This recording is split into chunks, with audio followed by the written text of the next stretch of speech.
ये जो हमने दानियल 6:18 में पढ़ा है कि चुगली खाने वालों ने चुगली खाई, उसके शत्रु निकले, बाहर निकल करके आए। और कई बार लोगों ने यही बोलते हैं कि आजकल परेशानी चल रही है, दिक्कतें चल रही हैं, तो पहचान लो अपने आप को। क्योंकि जिस पेड़ पे लोग पत्थर मार रहे हैं ना, तो समझ जाओ पत्थर उसी पेड़ पे मारा जाता जिस पे फल लगे हों। जिस पे फल ना, उस पे कोई पत्थर नहीं मारता है। तो समझ जाइएगा, यदि आपके साथ दिक्कतें आ रही हैं तो आप फलवंत हैं, आप आशीषित हैं। और आशीषित था दानियल, तभी इसके साथ दिक्कत आई। वरना किसी को कौन पूछ रहा है, कोई किसी से बात कर रहा है, किसी के लिए षड्यंत्र कोई क्यों रचेगा। आप फलवंत हैं, आशीषित हैं, इसीलिए शैतान ने षड्यंत्र रचा, इसीलिए प्रॉब्लम आई। आप पर पत्थर इसलिए मारा जा रहा है क्योंकि फलवंत है। सूखे वृक्ष पे कोई पत्थर नहीं मारता है।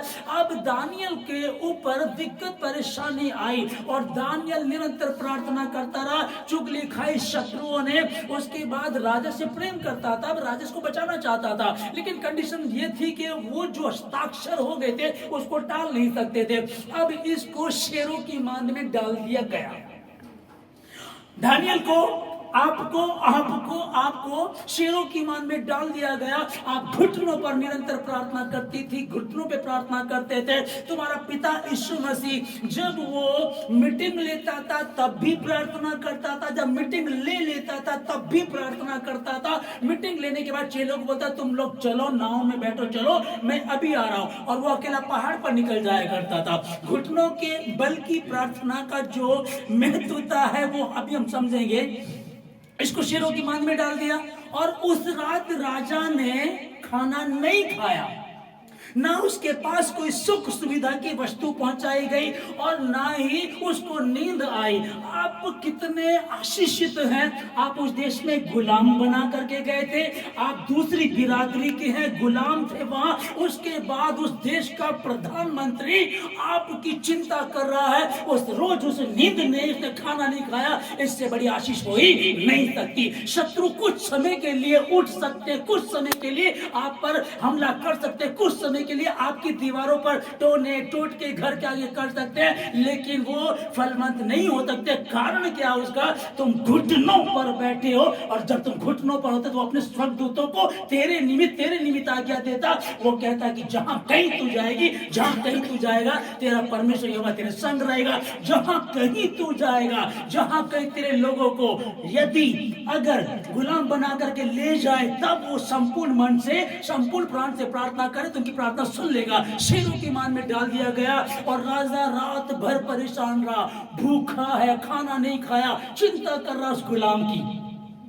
हालेलुया, चिंता कर रहा उस गुलाम की, दानियल का क्या हुआ होगा। हाय, शेर तो भूखे रखे जाते हैं, ऊपर से डालते हैं और वो गिरने भी नहीं देते, ऐसे कैच कर लेते, बोटियां चबा जाते हैं। दानियल का क्या हुआ होगा। पर वो जानता था वो जीवित परमेश्वर को मानने वाला है। वो पांव फटते ही रात कैसे बीतती है, खाना नहीं खाया उसने, भूखा रहा, कोई सुख सुविधा की वस्तु पहुंचाई नहीं उसके पास, नींद उसे नहीं आई।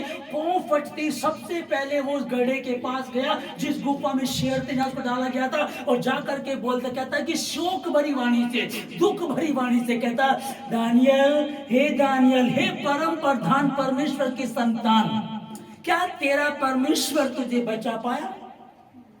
ठीक है ना। अब क्या तेरा परमेश्वर तुझे बचा पाया। उसने क्या कहा, जब हम लोग यहाँ दानियल के भजन संहिता 5:7 में पढ़ा लिखा है कि परंतु मैं तो तेरी अपार करुणा के कारण तेरे भवन में आऊंगा, मैं तेरा मैं तेरा भय मानकर तेरे पवित्र मंदिर की ओर दंडवत करूंगा।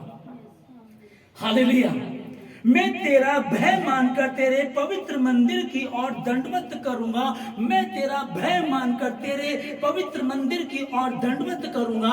अब एक बार समझ लीजिएगा, उस समय ये भवन बनाया गया था, उस समय परमेश्वर उस भवन में रहता था, उस समय वहां प्रार्थना की जाती थी। लेकिन आज आप कहेंगे कि हम यरूशलेम की तरफ हाथ करके प्रार्थना करें।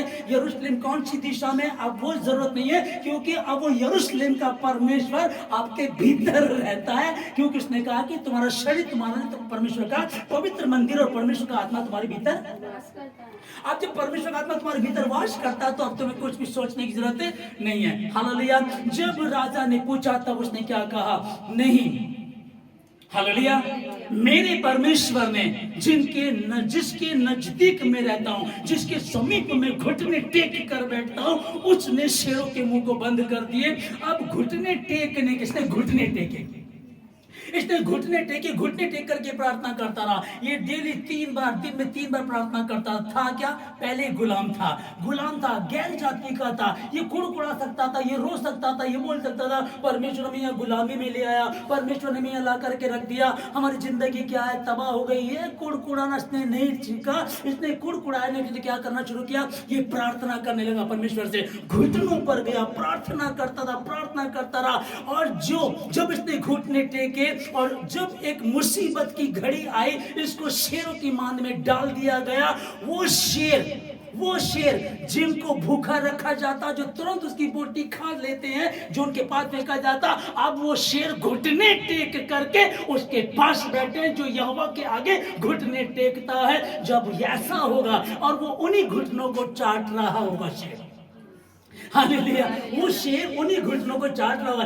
यही वो घुटने हैं, यही वो पांव हैं जो खुदावंद के समीप नजदीक रहते हैं। घुटने में इतनी पावर, जब घुटने टेके जाएंगे तो परमेश्वर आशीषित करता है। 18 को जो हमने पढ़ा, डाल दिया उसको। जब आगे हम 6 में देखेंगे इसको आगे।